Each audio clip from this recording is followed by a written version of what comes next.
বাইরে ভাই জয়ের কথাগুলা শুনে যান। সামনে আমাদের কয়েকদিন পরে আমাদের দেশে একটি সাজানো নির্বাচন আছে, তার সাথে আছে একটা গণভোট। আমি জানি আপনারা সবাই ভীষণ বিরক্ত।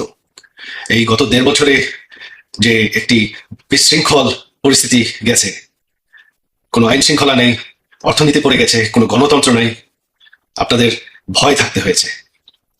আপনারা সবাই বিরক্ত, ভোট দিতে চান যে যেভাবেই হোক এই সরকার চলে যাক।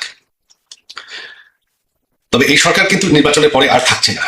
আপনারা ভোট দেন কি না দেন, এই সরকার এমনিও যাচ্ছে অমনিও যাচ্ছে। তবে এই নির্বাচনটি হচ্ছে একটি সাজানো নির্বাচন। এখানে আমাদের দেশের অর্ধেক দলদেরকে বাদ দেওয়া হয়েছে। শুধু আওয়ামী লীগ তো না, যত স্বাধীনতার সপক্ষের দল তাদেরকে বাদ দেওয়া হয়েছে, যত প্রগতিশীল দল তাদেরকে বাদ দেওয়া হয়েছে। শুধুমাত্র বিএনপি জামাতকে ক্ষমতায় বসানোর জন্য এই নির্বাচন হচ্ছে।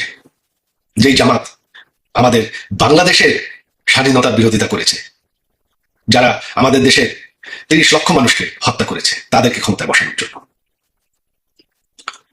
আমি জানি আপনারা আরো বিরক্ত রাজনৈতিক সংকটের উপর, আপনারা সংস্কার চান। তবে সংস্কার কিন্তু গায়ের জোরে একতফা করলে টিকে না, ঠিক হয় না। এটা আমাদের 75-এর পর যারা সামরিক শাসন করেছেন তারাও চেষ্টা করেছে ঠিক সেই গণভোট করে সংস্কার করে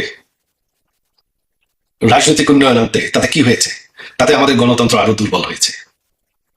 এই গণভোটে পর আমাদের গণতন্ত্র আবারও দুর্বল হয়ে যাবে। রাজনৈতিক সংকট, সংঘর্ষ আবার ফিরে আসবে। আজ হোক কাল হোক আবারও আন্দোলন হবে, আবারও এরকম পরিস্থিতি ফিরে আসবে। গণতন্ত্রের উন্নয়ন হতে সময় লাগে। আমি জানি আপনারা মনে করছেন যে অনেক বছর হয়ে গেছে, তবে আমাদের দেশ কিন্তু এখনো একটি নতুন দেশ, মাত্র 50 বছর বয়স। গণতন্ত্রকে আরো সময় দিতে হবে। আর সংস্কার করতে হলে সকল মানুষ ভোট দিতে হবে, একতফা করলে হবে না। সকল দলকে মতামত নিতে হবে, একতফা করলে হবে না। তাতে আমাদের দেশের গণতন্ত্রের, রাজনীতির কোনো উন্নয়ন হবে না। তাই আমার অনুরোধ আপনাদের প্রতি, আওয়ামী লীগকে সমর্থন করেন কি না করেন, বাংলাদেশের ভালো যদি চান, বাংলাদেশের ভবিষ্যৎ যদি নিশ্চিত করতে চান, তাহলে এই নির্বাচনে ভোট দিবেন না।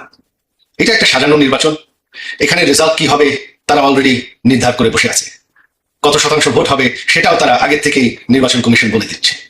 এটা সম্পূর্ণ একটা নাটক। এই নির্বাচনে ভোট দিয়ে কোনো লাভ নেই। তাই আসলে আমরা ঐক্যবদ্ধ হই যে এই সাজানো নির্বাচন আমরা মানব না। গায়ের জোরের একতফা সংস্কার আমরা মানব না।